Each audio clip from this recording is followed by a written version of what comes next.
Bonjour et bienvenue dans Culturetainment.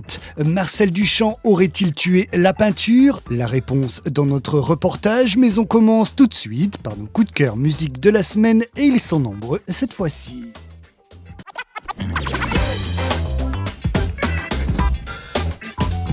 We conquered, I won't forget the taste. Oh no, I'll never say never again. I'll never say never, I'll never say never again. Oh, I'll never say never, I'll never say never again. Les déjantés Bassman Jacks mélangent depuis plus de 20 ans house et drum and bass. Leur nouvel album Junto ne déroge pas à la règle. Ce savoureux cocktail enjoué permet de prolonger l'été, notamment avec le titre Summer Day. Outre les genres, le duo britannique mélange les époques. Ils font se côtoyer des sons des années 80 et des beats plus contemporains sur des rythmes effrénés. Un vrai régal. Like a vision of love. And I don't want to drift forever. Dans un tout autre registre, Camp Claude nous a enivré tout l'été avec son single mélancolique et sensuel Hurricanes, simple mais rudement efficace. De son vrai nom Diane Sagnier, la jeune française avait déjà un beau pied dans le milieu de la musique. Photographe et vidéaste, elle a notamment réalisé les pochettes de Melodies Echo Chamber et des photos pour Émilie Loiseau et Métronomie. Pérez, quant à lui, met les pieds dans les années 80 et poursuit son ascension. Leader du groupe électro-rock Adam Kesher, le Bordelais se lance dans une carrière solo en français. Remarqué au printemps grâce à son titre Une autre fois, il revient avec un second EP synthétique qui complète le single avec 2 titres de variété urbaine. Nous attendons l'album qui ne devrait pas tarder.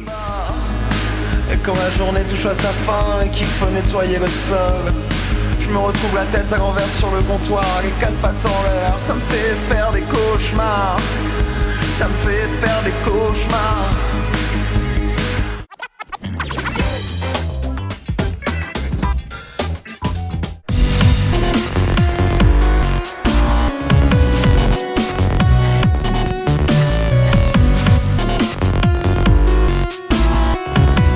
Marcel Duchamp aurait-il tué la peinture? Visionnaire et passionné par la modernité, le créateur de la fontaine pissotière est le premier artiste à l'avoir reformulée.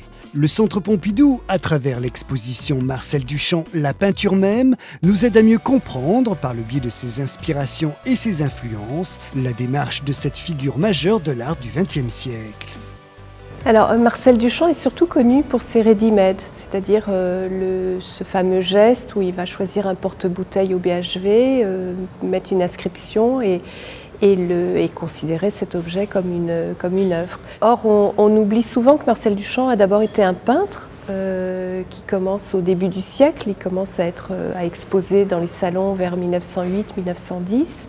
Et c'est ce peintre qui va sans doute être celui qui va remettre en cause le plus profondément la peinture en réalisant le Grand Verre, qui est son œuvre majeure de jeunesse, et qui est l'aboutissement de son parcours de peintre. C'est ce que propose l'exposition.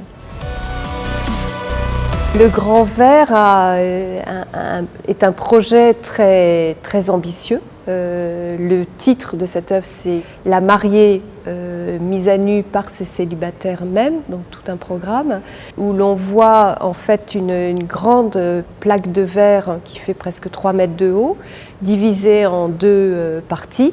Le registre inférieur montre le domaine des célibataires, qui sont en fait représentés par des sortes de panoplies, de costumes. Ce sont les moules maliques qui représentent finalement les archétypes masculins, le gendarme, le curé, et qui ont accès à une machinerie qui devrait leur permettre de pouvoir expulser ou propulser plutôt leurs semences vers le registre supérieur où trône la mariée. La mariée inaccessible et qui est finalement l'élément attractif. Donc en fait derrière ce programme iconographique il y a vraiment toute l'histoire de la peinture, c'est-à-dire c'est à la fois l'Assomption de la Vierge, la lutte d'amour que l'on retrouve dans la peinture classique.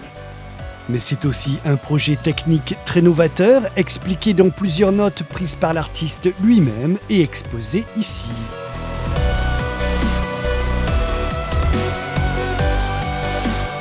Marcel Duchamp était passionné par les machines et les nouvelles technologies qui émergeaient à son époque.